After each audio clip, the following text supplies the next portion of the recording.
Welcome back all of you to our channel physics tech by IITian. इस channel पे हम आपको mathematics और फिजिक्स के वीडियोस प्रोवाइड करा रहे हैं जो आपको एग्जाम में काफी हेल्पफुल होने वाले हैं। तो आज हम लिमिट का जो हमारा चैप्टर चल रहा था उसको आज मैं फिनिशिंग मोड देने वाला हूं, मतलब आज उसका लास्ट लेक्चर है। आज का लेक्चर बोर्ड एग्जाम के लिए बहुत ही इंपॉर्टेंट लेक्चर है, क्योंकि आज मैं जो टॉपिक पढ़ाने वाला हूं उससे क्वेश्चन ज्यादातर बोर्ड एग्जाम में अक्सर आते रहते हैं। आज हमारा लिमिट का लास्ट लेक्चर है, बोर्ड एग्जाम के लिए बहुत ही इंपॉर्टेंट है। तो जो लोग इस बार बोर्ड का एग्जाम देने वाले हैं वो आज के लेक्चर को बहुत ही ध्यान से सुने, क्योंकि इससे जो लिमिट का क्वेश्चन बनता है वो अभी तक जितने भी मेथड पढ़ाए गए हैं किसी से सॉल्व नहीं होता है। ये बिल्कुल अलग सा एक टॉपिक है, एक थ्योरम है, इसको यूज करते ही आपका क्वेश्चन सॉल्व हो जाता है। तो वीडियो स्टार्ट करने से पहले यही कहूंगा कि जिन्होंने अभी तक हमारे चैनल को सब्सक्राइब नहीं किया है वो सब्सक्राइब करें। अगर वीडियो आपको अच्छा लगता है तो लाइक करें और कमेंट करके हमें बताएं कि आपको वीडियो कैसा लग रहा है। अगर किसी पॉइंट पे आपको प्रॉब्लम आ रही है तो वो पॉइंट हमारे साथ आप डिस्कस करें। तो आज का जो हमारा लेक्चर है बोर्ड एग्जाम के लिए बहुत ही इंपॉर्टेंट है, और जो हमारा टॉपिक है वो है सैंडविच थ्योरम।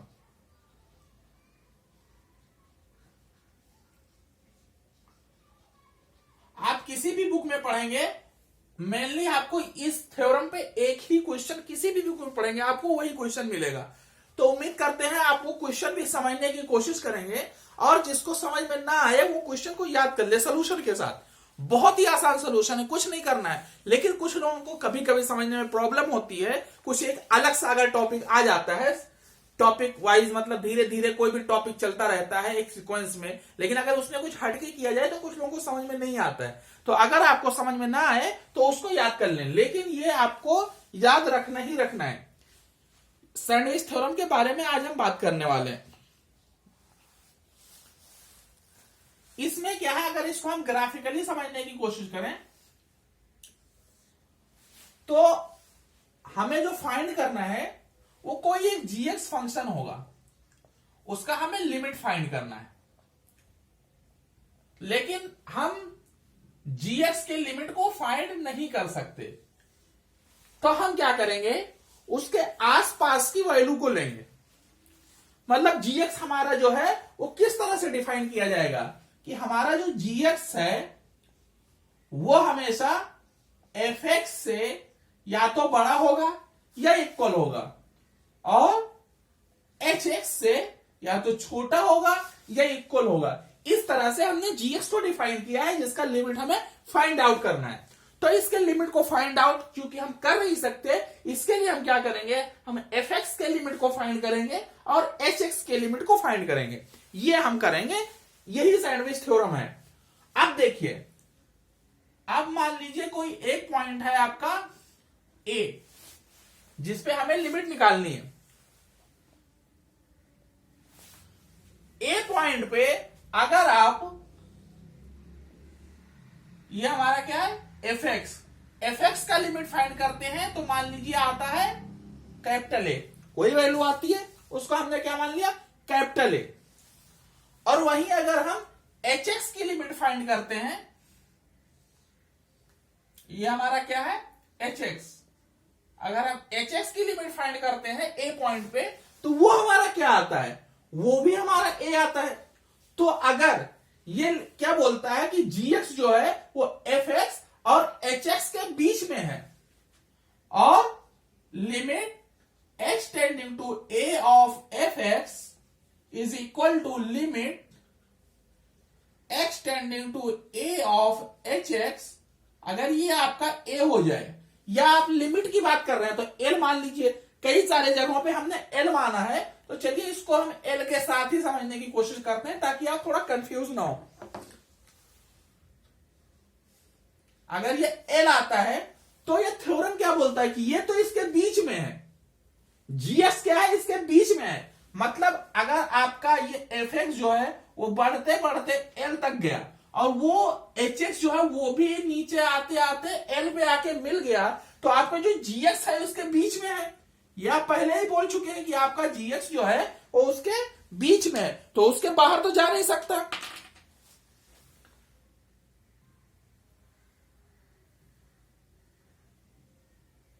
आपका ये क्या है, जीएक्स। जीएक्स क्या है, इनके बीच में है, तो उसके बाहर तो जा नहीं सकता, तो देन क्या होगा, क्योंकि वो उसके बाहर जा नहीं सकता, इसलिए ए पॉइंट पे जो हमारा जीएक्स है वो भी एल ही वैल्यू देगा। यही आपका सैंडविच थ्योरम है। हमने कुछ अलग नहीं किया है, जो आपको वैल्यूज पता है उन्हीं को हमने यूज किया है बस। बेसिकली स्टार्ट कहां से हुआ कि जीएक्स जो है वो एफएक्स और एचएक्स के बीच में, और एफएक्स और एचएक्स पे जो हमारी लिमिट की वैल्यू आती है एट पॉइंट ए, वो हमारी क्या आती है, एल के इक्वल आती है। तो जो हमारा जीएक्स है वो भी एल होगा। क्यों होगा, क्योंकि जीएक्स जो है वो एचएक्स और एफएक्स के बीच में है, और एफएक्स और एचएक्स अगर एल पॉइंट पे मिल रहे हैं, मतलब ए पॉइंट पे मिल रहे हैं और वो एल वैल्यू दे रहे हैं, तो हमारा जीएक्स जो है जब उसके बीच में है और ये दोनों अगर आकर के यहां पे मिल गए ऐसे, तो हमारा जो जीएक्स है वो भी तो यहां पे मिल जाएगा।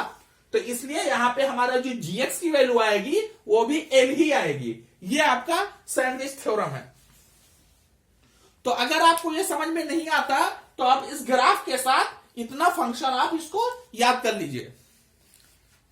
और इस पे जो क्वेश्चन बनता है बहुत ही अच्छा क्वेश्चन है, मतलब समझने के लिए बहुत ही अच्छा क्वेश्चन है, और वो आपको समझ में भी आएगा। मैं इस तरह से आपको समझाने की कोशिश करूंगा।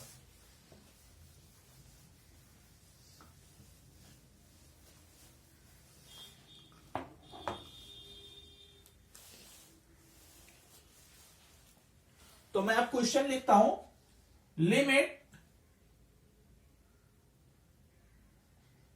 n टेंडिंग टू इन्फिनिटी, और आपका जो क्वेश्चन है x plus 2x plus 3x, ये ऐसे कहां तक गया है, nx तक। लेकिन ये सब क्या है, ग्रेटेस्ट इंटीजर फंक्शन है।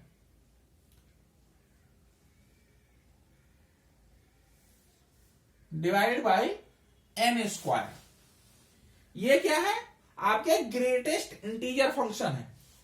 ये जो आपका होता है, ये क्या होता है, GIF, मतलब greatest integer function. Greatest integer function क्या होता है, ग्रेटेस्ट इंटीजर फंक्शन मैंने आपको पिछले भी किसी लेक्चर में आपको बताया था कि जो भी वैल्यू दी हुई है उसका ग्रेटेस्ट इंटीजर वैल्यू देता है। मतलब अगर आपके पास 5.6 लिखा हुआ है तो इसमें ग्रेटेस्ट इंटीजर क्या हुआ, 5। लेकिन अगर आपका -4.5 लिखा हुआ है तो ये क्या करता है, अगर आप नंबर लाइन पे देखते हैं 1 2 3 करके, मतलब यहां पे आपका ये 5 था मान लो, तो 5.6 यहां हुआ, तो उसके लेफ्ट वाली वैल्यू देता है। वैसे ही अगर आपने देखा कि यहां पे -4.5 है तो यहां पे कहीं -4 होगा और यहां पे -5 होगा, तो ये भी इसके पहले वाली ही वैल्यू देगा, मतलब -5 देगा। तो इस तरह से हम ग्रेटेस्ट इंटीजर को समझते हैं। तो ग्रेटेस्ट इंटीजर को अगर आप इतना, ये बेसिक आइडिया है, और ग्रेटेस्ट इंटीजर में और ज्यादा कुछ है नहीं समझने के लिए, बस यही इसका जो बेसिक आइडिया है यही आपकी यूजफुल है। और जब आप फंक्शन पढ़ेंगे तो आप वहां पे सारे फंक्शन, ये जो ग्रेटेस्ट इंटीजर फंक्शन है ये भी आप अच्छे से पढ़ेंगे। तो अब हम इसको ऐड कैसे करें, क्योंकि अगर आपको ये सीधा दिया हुआ है 1 + 4 तो आप 5 बोल सकते हैं। और कहां तक है, n तक है, और n क्या है, n टेंडिंग टू इन्फिनिटी है। अगर आप वैल्यू पुट करेंगे तो n टेंडिंग टू इन्फिनिटी पे ये इन्फिनिटी बनेगा, और n की वैल्यू जब यहां पे पुट करेंगे तो ये भी इन्फिनिटी बन जाएगा। तो इन्फिनिटी अपॉन इन्फिनिटी का फॉर्म है, आपको सॉल्व तो करना पड़ेगा। लेकिन ग्रेटेस्ट इंटीजर फंक्शन को आप डायरेक्टली ऐड कर ही नहीं सकते, तो हम क्या करेंगे, तो हम ग्रेटेस्ट इंटीजर का जो बेसिक आइडिया है उसको यूज करेंगे। मतलब जो हमारा ग्रेटेस्ट इंटीजर की जो वैल्यू होगी वो तो हमारी x से छोटी होगी या बराबर होगी। अब इसको कैसे समझेंगे, अगर आपका 5.6 लिखा है तो उसका ग्रेटेस्ट इंटीजर क्या आएगा, 5। मतलब ग्रेटेस्ट इंटीजर वाली जो वैल्यू है वो एक्चुअल वैल्यू से छोटी होगी, और ये बराबर भी हो सकती है। अगर दोनों 5 हो जाए, अगर 5 लिखा हुआ है तो आपका ग्रेटेस्ट इंटीजर उसका भी 5 ही रहेगा। तो इसलिए ये जो वैल्यू है आपकी, ये जब निकल करके आएगी तो ये छोटी ही आएगी। लेकिन ये इसके एक कम कर दिया, इसमें से अगर एक कम कर दिया जाए मतलब 4.6 कर दिया जाए तो उससे बड़ी होगी। ये ऑलवेज ट्रूथ है। तो इसीलिए अगर हम ये बोल दें कि ये x माइनस 1 से बड़ी होगी तो ये ऑलवेज ट्रूथ हो जाएगा आपका। ये किसी भी वैल्यू के लिए ले लीजिए, जैसे अगर यहां पे 5 होता तो उसमें से एक कम करते तो 4, लेकिन इसका ग्रेटेस्ट इंटीजर क्या आता, 5 आता, तो ये इससे तो बड़ा होता लेकिन इसके इक्वल हो जाता। तो यहां पे अब ग्रेटर की वैल्यू साइन लगाने की जरूरत तो है नहीं, यहां पे इक्वल हो जाता। तो इसलिए ये जो हमारा स्टेटमेंट है ये ऑलवेज ट्रूथ होगा। इसी फंडे को हम यहां पे यूज करने वाले हैं। एक्चुअल वैल्यू से ये हमेशा छोटा होगा, लेकिन उसमें से अगर एक घटा दिया जाए तो उससे ये बड़ा हो जाएगा। तो अगर x ऐसा है तो 2x भी ऐसा ही होगा। तो 2x जो होगा वो 2x से तो छोटा होगा और 2x माइनस 1 से बड़ा होगा। ऐसे ही 3x जो होगा वो भी 3x से छोटा होगा और 3x माइनस 1 से बड़ा होगा। और ऐसे ही अगर आप nx तक देखें तो ये nx से तो छोटा होगा लेकिन nx माइनस 1 से बड़ा होगा। अब इनको अगर ऐड कर दिया जाए तो क्या बनेगा, अगर इन सारों को ऐड कर दिया जाए तो ये क्या बन जाएगा, ये जो हमारा न्यूमरेटर में लिखा हुआ है वही बन जाएगा। और ये हमारा जो न्यूमरेटर है ये क्या होगा, ये x plus 2x plus 3x plus nx, ये सारे क्या होंगे, ऐड हो जाएंगे। अगर 1 प्लस 2 प्लस 3 n तक ऐड करें तो क्या बनता है, n प्लस 1 बाई 2। अब x है तो x मल्टीप्लाई में आ जाएगा। एक तो समझ लीजिए हमने कॉमन ले लिया, 1 प्लस 2 प्लस 3n तक ऐड कर दिया। ऐसे ही इस साइड में देखें तो 1 प्लस 2 प्लस 3nx, ये तो यही बनेगा n plus 1 by 2 of x, और ये 1 1 1 1 n टाइम माइनस कॉमन लेंगे तो ये सब ऐड होगा तो ये माइनस n बनेगा और ये इससे बड़ा होगा। अब चूंकि हमें बाई n स्क्वायर भी चाहिए तो हम इस पूरे को क्या करेंगे, n स्क्वायर से डिवाइड कर देते हैं। तो ये क्या बनेगा, n plus 1 x by 2 minus n by n square. और ये क्या बन जाएगा, हमारा जो एक्सप्रेशन था वही बन जाएगा। और ये क्या बनेगा, ये भी n स्क्वायर से डिवाइड होगा तो n plus 1 x by 2 n square. अब हम क्या करेंगे, इसमें अब हम लिमिट अप्लाई करते हैं।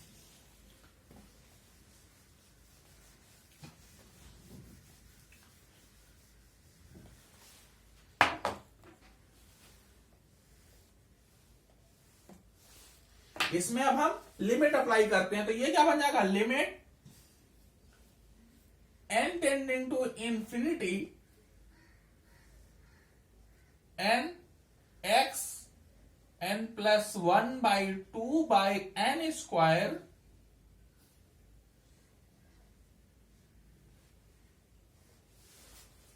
क्योंकि n स्क्वायर तो पूरे में डिवाइड होगा और ये बड़ा होगा हमारे एक्सप्रेशन से, और ये होगा limit n tending to infinity n plus 1 x by 2n square. अब इसमें अगर आप लिमिट पुट करते हैं तो ये इंफिनिटी माइनस इंफिनिटी और इंफिनिटी बाई इंफिनिटी का फॉर्म बनेगा। तो इसको सॉल्व करने के लिए हम क्या करेंगे, n स्क्वायर से हर एक टर्म में डिवाइड कर देते हैं।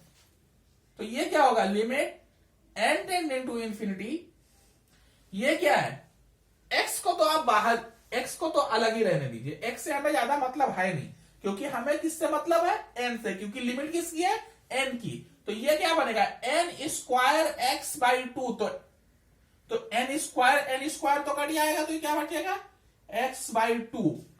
और जब हम इसमें जाएंगे तो n x बाई 2 से एक n तो कटेगा लेकिन एक n तो नीचे रह जाएगा। तो क्या बनेगा, ये x बाई 2n। ऐसे इसमें जाएंगे तो क्या बन जाएगा, 1 बाई n।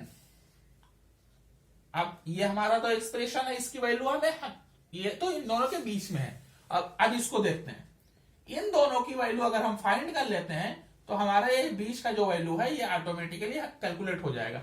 ऐसे आप इसमें देखिए,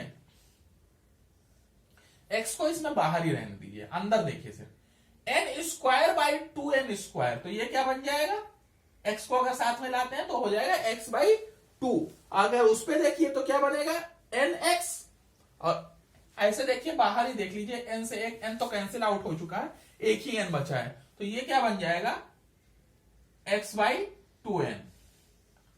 अब हम लिमिट की वैल्यू अगर हम पुट करते हैं तो क्या बनेगा x बाई 2 प्लस 0 माइनस 0, और ये क्या हमारा एक्सप्रेशन है, और ये क्या बन जाएगा x बाई 2 प्लस 0। मतलब ये जो हमारी वैल्यू है एक्सप्रेशन की वो x बाई 2 के बीच में है।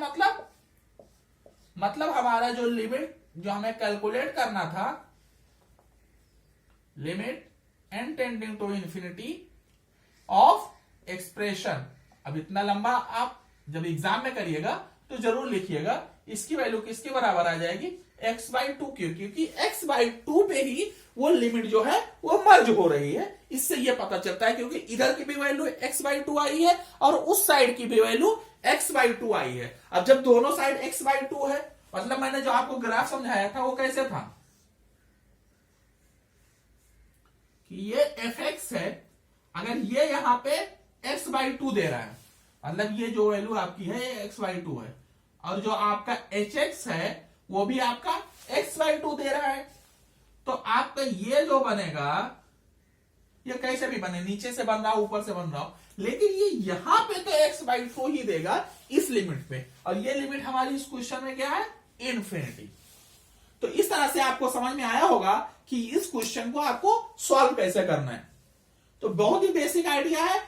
अब क्वेश्चन में आपको ये दोनों वैल्यूज तो दी नहीं रहेंगे, आपको यही दिया हुआ था, तो इससे हमने ये आइडिया लगाया कि जब ग्रेटेस्ट इंटीजर का फंक्शन है तो यहाँ पे ये जो इसका फंडा होता है, बेसिक फंडा, उसको हम यहाँ पे यूज कर सकते हैं। तो उसको हमने यूज करके और ऐड किया, तो बीच में तो हमारी वही वाली वैल्यू बन गई, और दोनों साइड हमारी ऐसी लिमिट की वैल्यू बनी है जो सॉल्वेबल है। तो उसको हमने सॉल्व किया और हमने क्या पाया कि दोनों तरफ की वैल्यू कितनी आ रही x बाई 2। अगर दोनों साइड की x बाई 2 आ रही है तो बीच वाला जो है वो तो ऑटोमेटिकली x बाई 2 हो जाएगा। यही है हमारा सैंडविच थ्योरम, और उस पर न्यूमेरिकल जो आज मैंने आज के लेक्चर में आपको समझाया है। उम्मीद है आपको समझ में आया होगा। अगर आपको ये समझ में आया है तो वीडियो को लाइक करें और शेयर करें। जिन्होंने हमारे चैनल को अभी तक सब्सक्राइब नहीं किया है वो सब्सक्राइब करके बेल आइकन को जरूर प्रेस करें। इसी के साथ हम आज का लेक्चर एंड करते हैं, फिर मिलेंगे अगले लेक्चर में। Thank you.